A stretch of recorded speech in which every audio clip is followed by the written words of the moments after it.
I'm William Cooper, and you're listening to the Hour of the Time.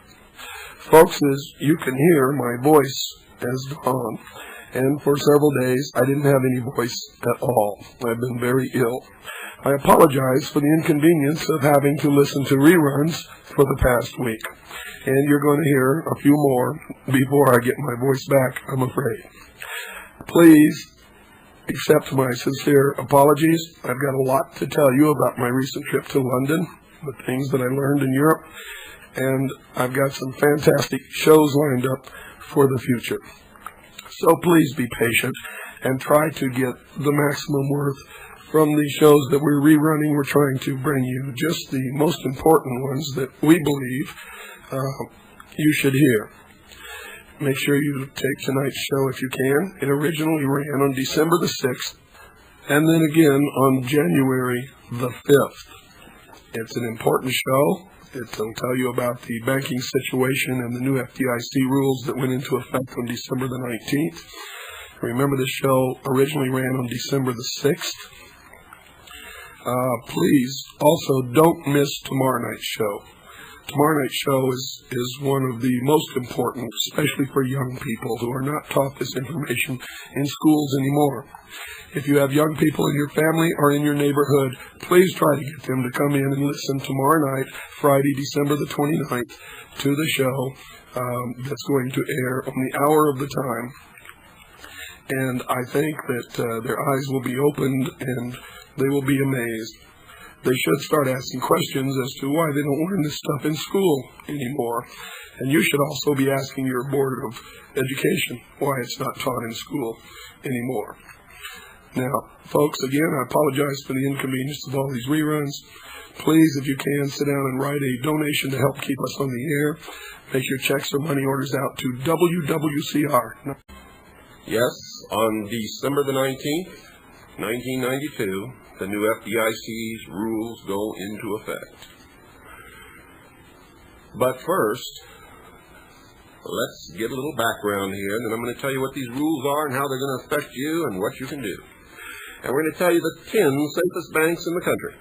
The 10 safest banks in the United States of America.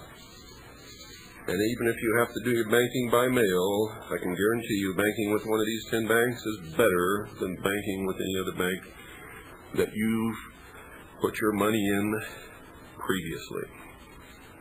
How serious is the banking situation, folks? Well, the F.D.I.C receives a $70 billion bailout. Already, $70 billion bailout. How many of you are aware that over 500 banks have failed in the United States of America within the last 1 year period? I bet not many.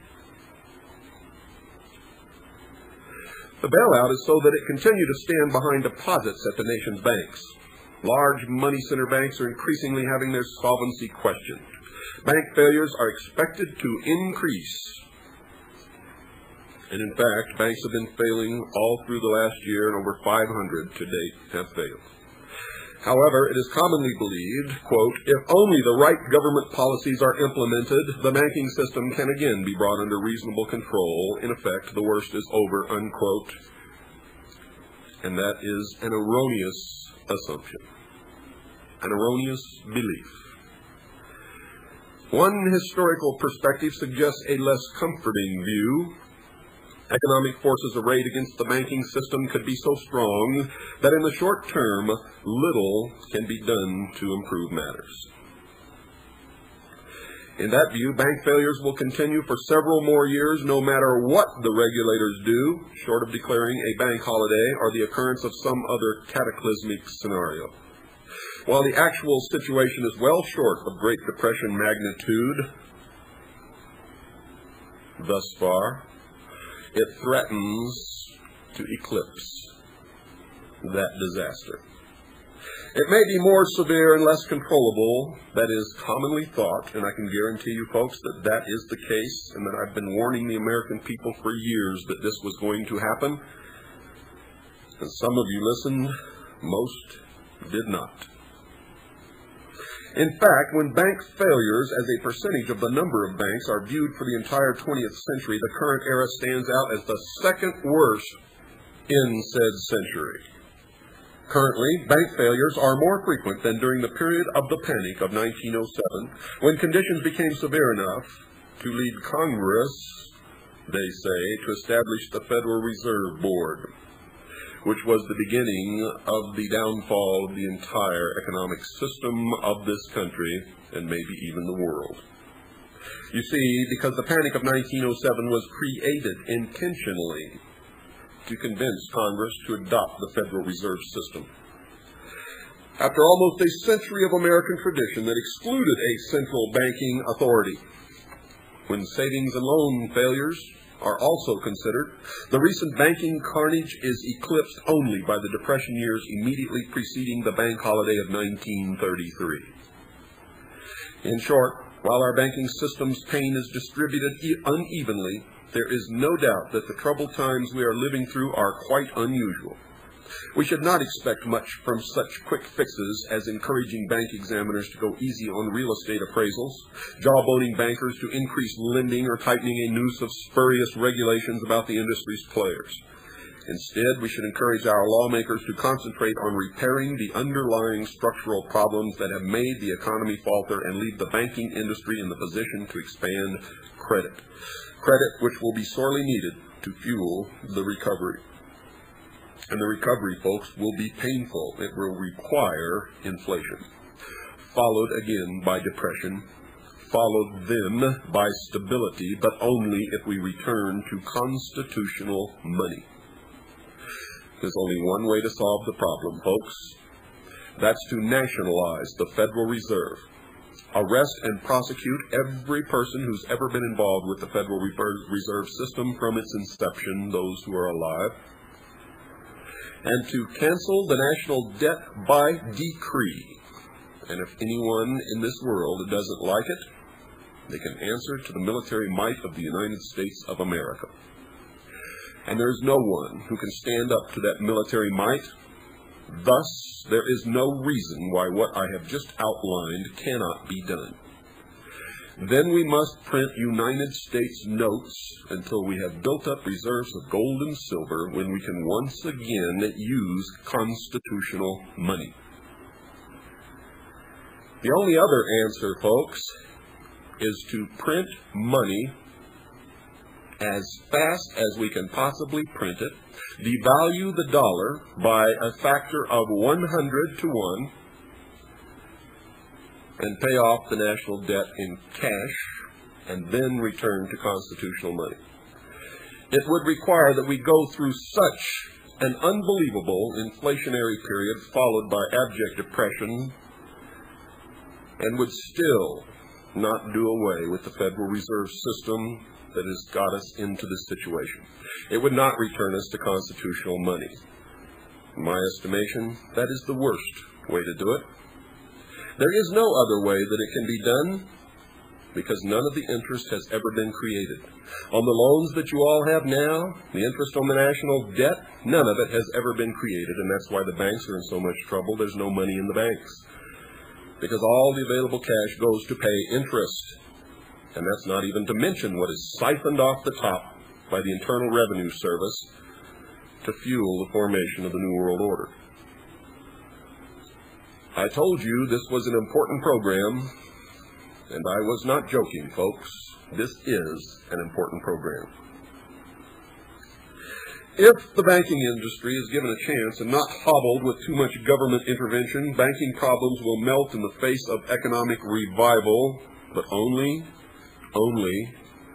if the measures that I have already outlined are carried out.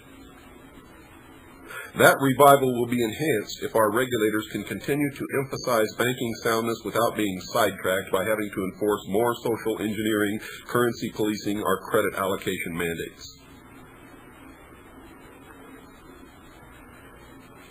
Think about it. And you'd better think about it really, really good, because we're in big trouble, folks. Now, let me give you some indication of what this new law says. Basically, it calls for prompt corrective action. The F.D.I.C. Board of Directors on September 15, 1992 approved a final rule implementing a statutory requirement that banking regulators take specified prompt corrective action when an insured institution's capital falls to certain levels.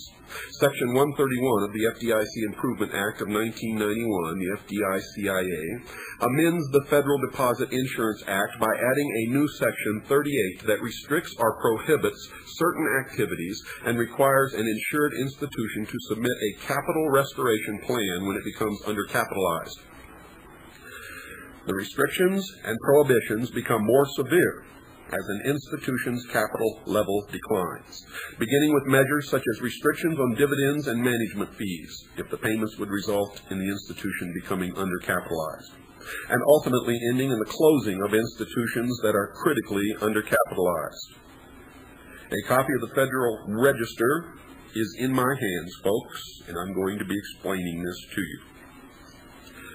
The final rule applies primarily to state-chartered banks and insured United States branches of foreign banks that are supervised by the F.D.I.C., as well as to directors and senior executive officers of those institutions.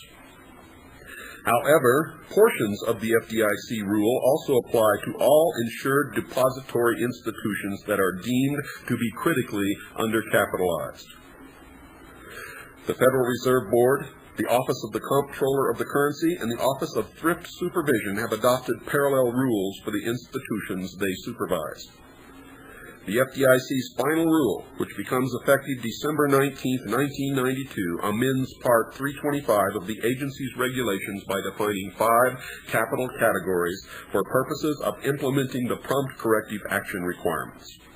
The first is well capitalized, and I'm not going to go into it because it's self-explanatory, but it has 3 subcategories of supervisory indication, A, B, and C. So, if it's well capitalized but falls into the last subcategory, it could still be in danger. The next is adequately capitalized, and that means that this institution meets all required minimum capital levels, but does not meet the definition of a well-capitalized institution. For banks, those minimum capital levels, when fully phased in at year-end 1992, generally will require a total risk-based capital ratio of at least 8%, a Tier 1 risk-based ratio of at least 4%, and a leverage ratio of at least 4%. Undercapitalized is the next category. So it goes directly from adequately capitalized to undercapitalized. This institution fails to meet one or more of the required minimum capital levels needed to be defined as adequately capitalized. F.D.I.C.I.A. mandates that an undercapitalized institution file a capital restoration plan within 45 days of the date it becomes undercapitalized. The institution also is subject to automatic restrictions on dividend and management fees, asset growth restrictions, and prohibitions against making acquisitions, opening branches, or engaging in new lines of business without the prior approval of its primary federal regulator. A number of other harsher restrictions may be imposed on a case-by-case basis. So one of the cures for an undercapitalized bank is to make sure that it can't do any business to become better capitalized. The next category is significantly undercapitalized. This institution has a total risk-based capital ratio of less than 6%, a Tier 1 risk-based capital ratio of less than 3%, or a leverage ratio of less than 3%,